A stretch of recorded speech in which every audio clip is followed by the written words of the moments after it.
Great day to you. My name is David Dimble, and I want to talk about a recent behavior management plan implementation I had the opportunity to introduce to a SOAR classroom in the Bridgeport Public School System just 4 months ago. SOAR stands for Success of Academic Rigor, and it is a part of our specialized instruction program in the Bridgeport Public School System. Currently in the classroom, there are 6 students that are serviced with exceptionalities. Let's dive in and begin our journey.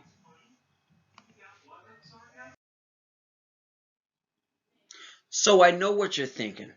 David, how can you take a class from students throwing things at the teacher, hitting the teacher, yelling at the teacher, talking back to the teacher, kicking, spitting, and all the other challenges that come with a classroom with behavioral exceptionalities, to a classroom where students follow instructions, take their time, express their feelings, and just are well-rounded and ready to learn more academic stuff daily? Well, I'm glad you asked. It's a question that even I have asked myself many years now. How can I be the best person by helping students go from one way to another? The one statement phrase is implement a behavior management plan.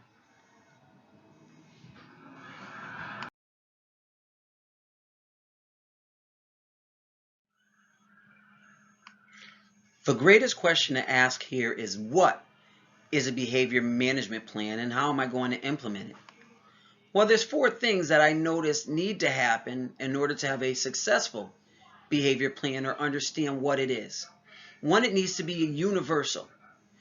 Universal to where if anyone who comes into your classroom will know how the plan works. Anyone that works in the classroom need to know how the plan works. The behavior management plan needs to encourage positive behavior. The idea is your outcome will be positive with the necessary tools in place to encourage or foster positive behavior. It is to put forth a decrease in challenging behavior, the behaviors we don't want to see students have so that they can continue to stay successful. And how we do it is by providing opportunities to learn how the new behavior works. We will talk more about some ways it has helped me out since the implementation.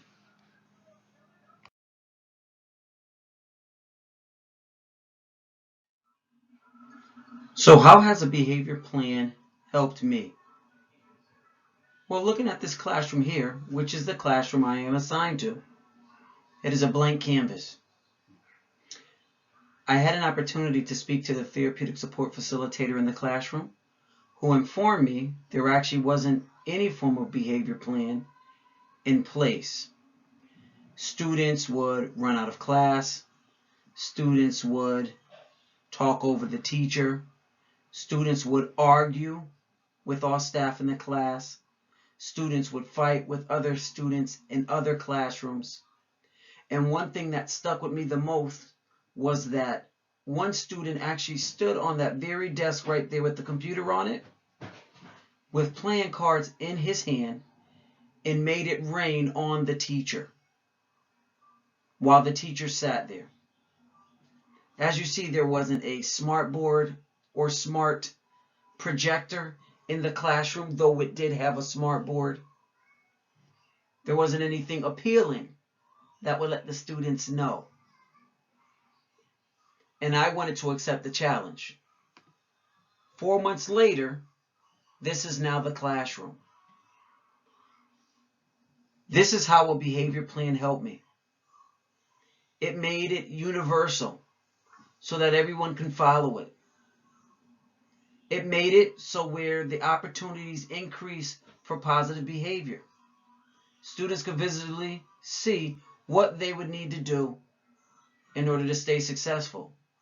It decreased those opportunities of challenges because every student had something they could utilize, like the mood meter at the bottom to tell me how they're feeling, or the meta moment man in the other picture to decide how they should act. But most importantly, they have the opportunity to learn.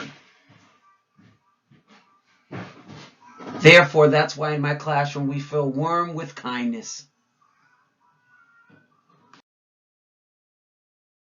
So to make the language universal or the plan universal, I adopted a point card system from the Boys Town model of behavior management created by Father Flanagan, which outlines for the students exactly everything they need to know, from target area goals that they're working on, which are specific goals designed for them, to practice off areas where they may have earned a learning point for maybe getting the teacher's attention inappropriately or not attending to work, and they have that opportunity to practice it off, to other behaviors that were observed, such as they were kind to another student in the classroom.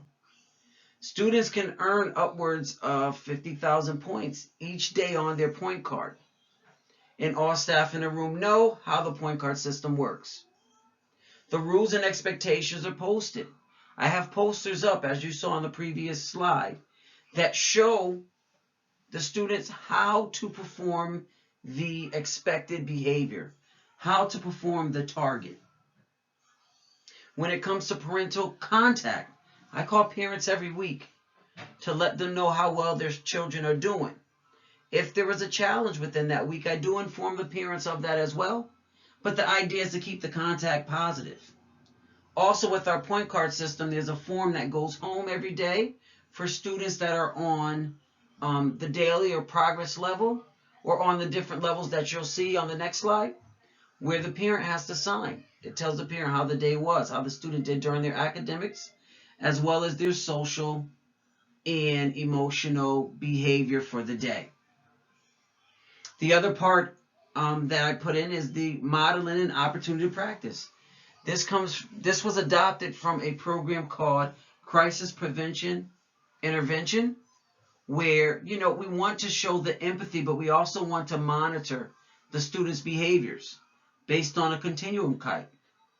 If the student is at the place where they're questioning, we want to model what not questioning its staff would look like. Also, this was adopted from the Boys Town model of behavior, where, again, empathy is shown. You provide that opportunity for the student to practice off the skill, and then you let them know, hey, great job. And lastly, positive reinforcements.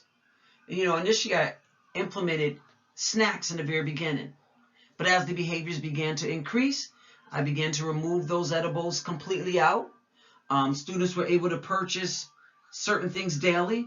Now they have to wait a month before they can make certain purchases. And now it's less food that they're purchasing and more items such as science kits, which you'll see on the next slide. So let's go ahead and look at some physical pictures of some of my examples. Okay, so my examples are pretty clear. Universal classroom charter. I want to know how students want to feel in their classroom. And in order to maintain those feelings, what do we need to do? Notice one says they need to take a meta moment, which was the previous slide where you saw the little blue guy down at the bottom actually tells them to take a minute. It's that universal language where I stated, posting those posters that show them, how do I stay on task? How do I get the teacher's attention appropriately? How do I follow examples or instructions? How do I say I'm sorry? And also doing things like PBIS that, again, show them how to start a conversation, or work on that skill that the students need. We have the point card system and the parental contact form I was telling you about. Notice there are two different forms here. I have 6 students in my class. I currently have 3 students using the top form and 3 students using the bottom form. The top form really outlines it second by second play, more for a student that needs a greater intervention. While the second one shows that the students can maintain certain behaviors, so therefore we're looking at it differently. And then last but not least, like I stated, by implementing that positive reinforcement. The basket you saw or you see up top did contain little edibles at times. But now if you notice the bottom, there's more chemistry kits. There's some stress balls. There are wireless headphones. And again, students cannot purchase these until a month in. They're able to build that point system up in order to be able to purchase. And so by me implementing this in just 4 months, I have taken my class to not seeing any of those behaviors that I described in some of the previous slides. So I'm grateful. So things I see happen are students feeling excited, students being accountable, and students showing love. When I speak of excitement, the students that I service based on this behavior plan are excited and eager to want to meet the challenges that are put in place. They're grateful to fill out their point cards every morning. They're grateful and excited to earn positive points as well as have an opportunity to practice off. It doesn't mean that it's perfect. It just means that it's way better than what was expressed to me. When I talk about accountability, yes, this refers to the challenging behaviors. Students are showing more accountability when they do something that isn't the best decision and taking that time to practice it off. Now, don't get me wrong. Some students may take a little while to practice, but they get to the place to where they feel comfortable to say, this is what I did. I can do it better by doing it this way. And then they're ready to move on. And then the fact that the students feel love. They know that I love them daily. They know that I want to see them do well. I make sure I show that love in my tone. I show it in my action. I show it in the interactions with their parents. But most importantly, I show it to them so that they know I'm here for them. You too can see very similar results as well.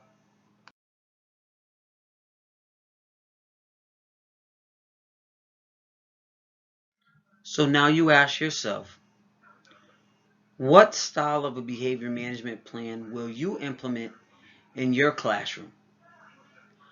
How will you help for it to be universal, to increase positive behavior, decrease challenging behavior, and provide opportunities to learn? I am more than willing to talk with any of you who may have questions after reviewing this presentation and just give you a little more information about my experiences implementing a behavior management plan in just 4 months to see the great changes I've seen in the students that I service. Thank you again for listening to my experience. Always remember to smell success because we are going to have a great year learning together. Take care.